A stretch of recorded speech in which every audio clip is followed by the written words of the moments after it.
Has my race ever been called into question? Yes, a bunch of times. Not specifically so directly as your race, it's more like you don't act like the typical black person. In fact, there was a really uncomfortable conversation that I had in one of my recent classes, which is unfortunate, with some really, well-intentioned people who were talking about branching out and, and sharing the experiences of black people. And I was like, well, have you guys ever gone to any of the BSA meetings? Have you ever? Well, I've gone to functions, but not really.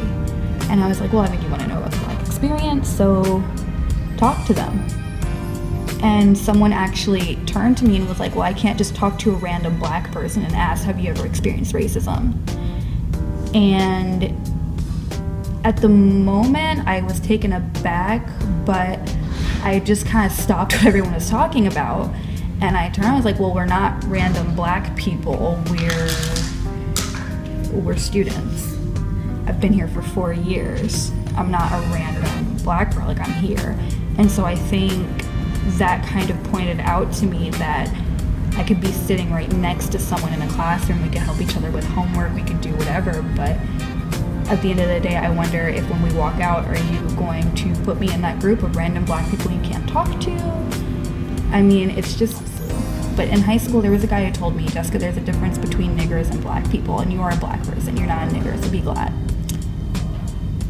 And it always stuck in my mind that no matter who I am or what I do or what I bring to the table, are you going to put me in that group of a random black person, what you consider to be a nigger, ghetto? My identity, no matter how I express it, sometimes will still get caught up in other people's bias. And I say that's really frustrating. So other people using the N-word. I don't enjoy it. I feel really uncomfortable about it. I don't like it. People always say, well, black people can use it, why can't I? And my question is, why do you want to use it? What is the need for you to use it? There are a lot of, I don't like the word cunt. If my mom told me not to use that word, I wouldn't petition or fight, because it's not really a fun word to use. Same as, the N-word is not really a fun word to use. And so I guess I get confused when people get so emotional about not being able to use it. Like, what is it about the circumstance that you feel like you need to use? Technically, no one's going to stop you. No one can do anything if you use it. So why do you feel the need to get this approval to use a word? Is there something so inherently bad that you feel you need permission to use it?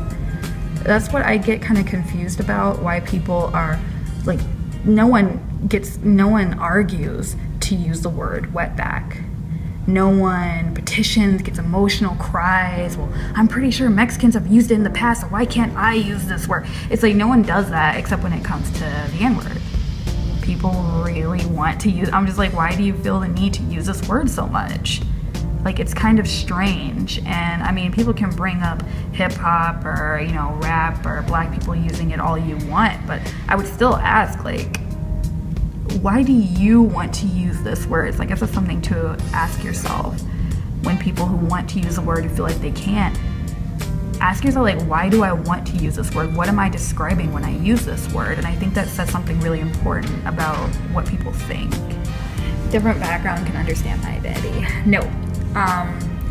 And they don't have to. I would say no, and they don't need to. And I think that's a good thing that they can't understand my identity, because I think sometimes people think that in order to offer sympathy or petition with or to unify with someone, you have to know everything about their identity, and sometimes that turns into taking on something.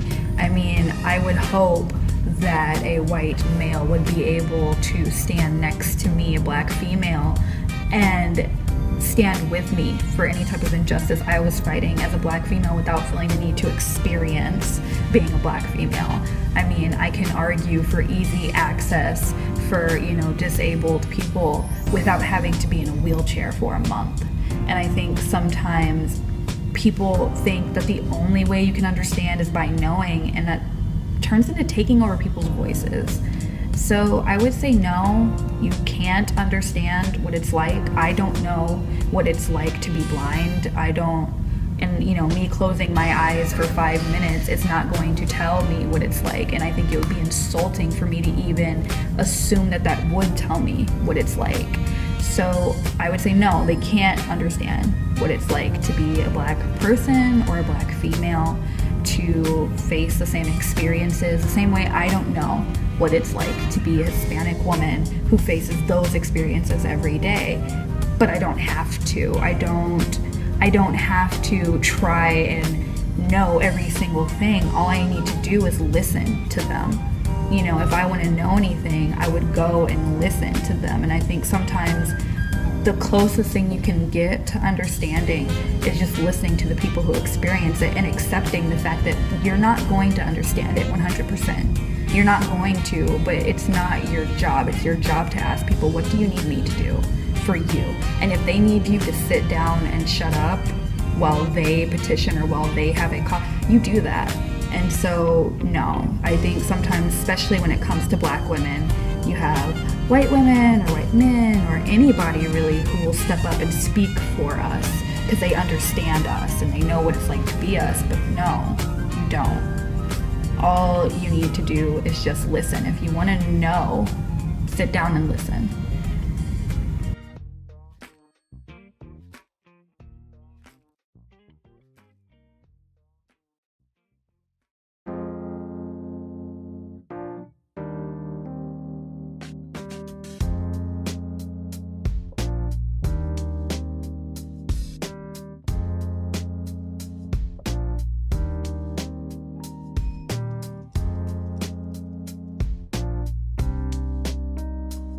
So my hair, I went natural 5 years ago when I actually moved out of the country.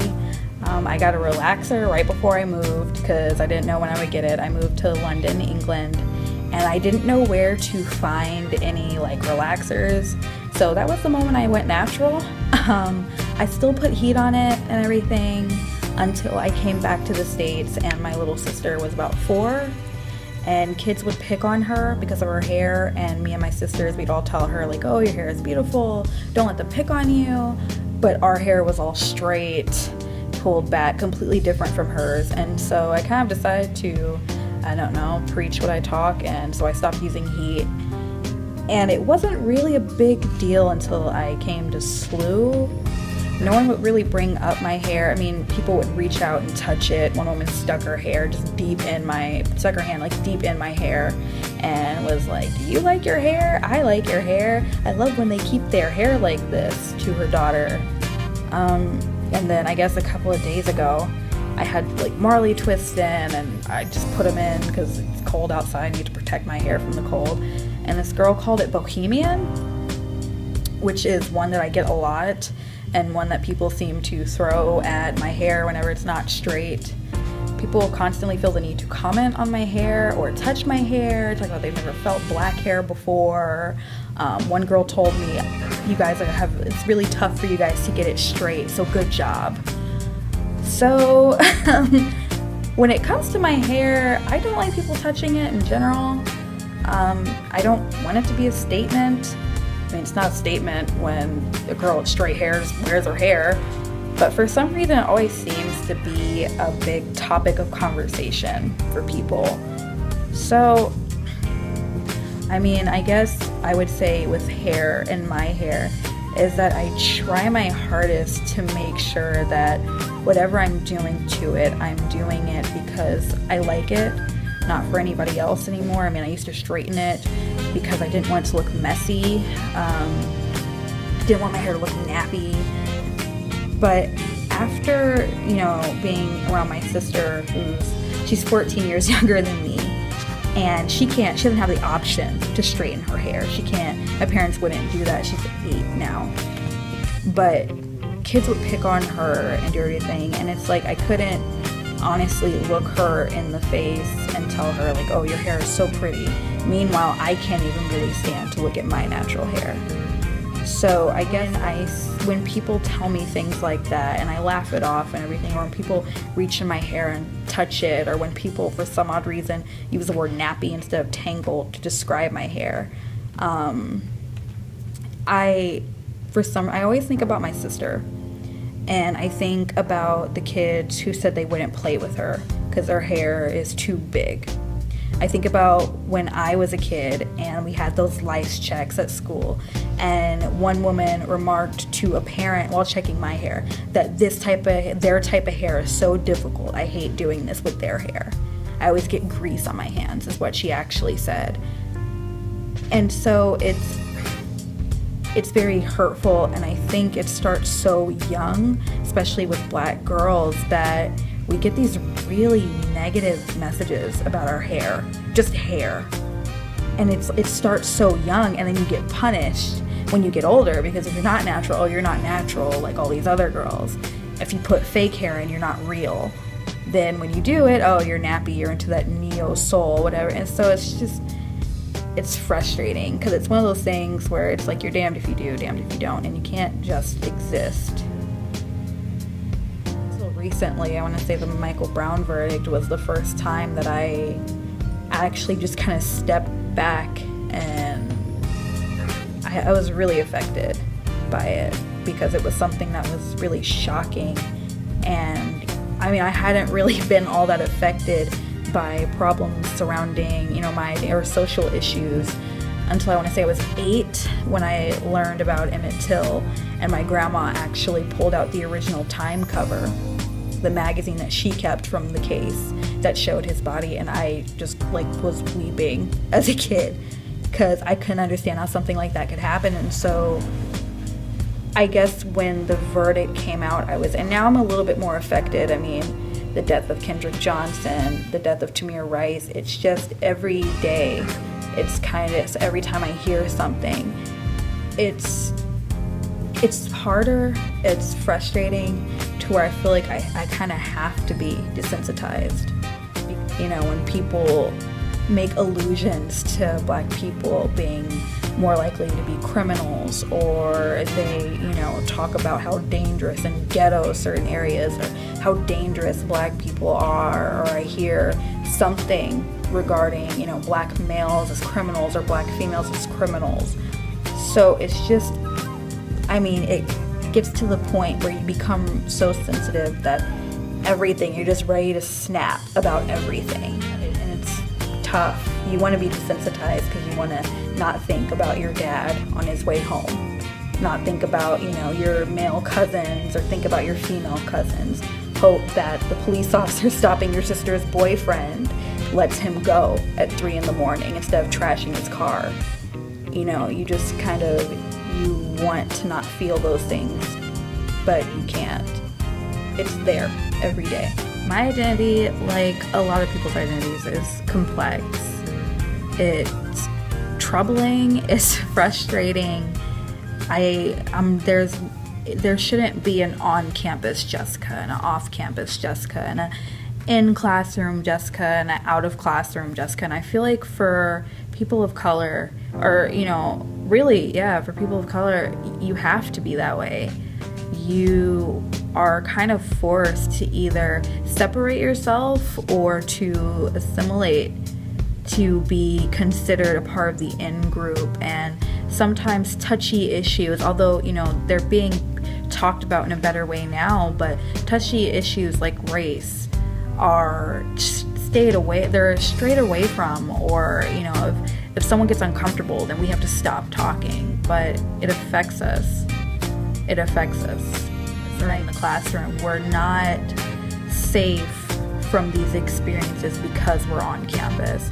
So I think there's that. You have to understand that we have those experiences, and that I don't care if racism makes people uncomfortable. We experience it, therefore we should be able to talk about it. Same with sexism, any ism. If your students experience it, let us talk about it. Let us be loud about it. You can't a BSA isn't for just all black people. We're more diverse. Our identity is more complex than just black students. Normativity of classes. I'm a psych major, and it's a pretty big problem, not just in the psych community, but sometimes also in our classrooms when we talk about behavior, we talk about communities, and then cultural is like thrown in like at the very end of a lecture. Race is rarely the topic of discussion, and when it has been, it's just kind of, there was one girl when we asked about what happened, you know, what do you think about psychology becoming more globalized? And this girl was like, I've noticed that psychology is becoming more globalized like recently, and I don't think it's a good thing because, you know, we just need to keep a standard and like it'll become too very, and I was sitting there just confused because I mean, psychology, there's a book called Even the Rat Was White, and that talks about experiments and our theories based on behavior, and how, you know, the test subjects for the most part have been white participants, and that's been a problem in the psych community. Discussions go, I mean, when race comes up, people either get uncomfortable, sometimes my teachers will shy away from it, and it can be a little disheartening and frustrating. When we do talk about it, it's usually not in the frame of let's understand. I mean, I had a class today where we were talking about race and the LA riots and the Rodney King debate and the Rodney King, you know, verdict and what happened. And it was pretty much, you know, me and another woman of color in the room, and we were largely silent. A lot of the other girls, or a lot of the other people who were, you know, white, my class was majority white, were talking about it, and there wasn't really any room for us to even speak about the black experience in America. It was them just kind of talking about it and dominating the conversation. And I find that happens, you know, either by accident, I'm not really sure, but it makes you not really want to talk. It makes you feel kind of shut out, you know, because when you do talk, you're threatening and you're attacking someone. If you don't speak, then you don't care. So I would say it's hard. It's hard to sit in a classroom where you're the only person like you. You're the only black person, you know, Hispanic person, anything. You're the only person in this room like you. And you can't even speak about your own experiences for fear of threatening people. Like, and then the idea that your experiences are threatening discrimination. And when I told them I had actually been followed in a store, I can't count, you know, the first time I was called a nigger was when I was 12 years old and trying to go to a slumber party, and the girl's father said he didn't want a nigger at her house. So when I say these things and I'm talking about my experiences, and then he turned around and told me he felt attacked, and then the conversation had to stop right there. It was, I think I like cried a little bit later on that day, because I mean, these things happen, and I'm taught as a kid that these things are going to happen and, you know, how to deal with them. But I was never really prepared for the idea or prepared for the moment that when I talked about these things, that just that happening would make someone feel attacked. And it made me think, well, how would you feel if that happened to you then? Can you imagine how I felt when it happened? When walking into a mall, some woman said she's sure that I took something from her store, and then I got searched in front of the entrance by security guards and county officers. Like, how do you feel attacked by me talking about that? So, it's views. I'd say it's very normative, not just, you know, in the demographics of the class, but it's normative even in the discussions, that the discussions are very, they're very focused on the dominant perspective. Anything that's not the dominant perspective, you know, oh, you're attacking me. What? every Twitter. What?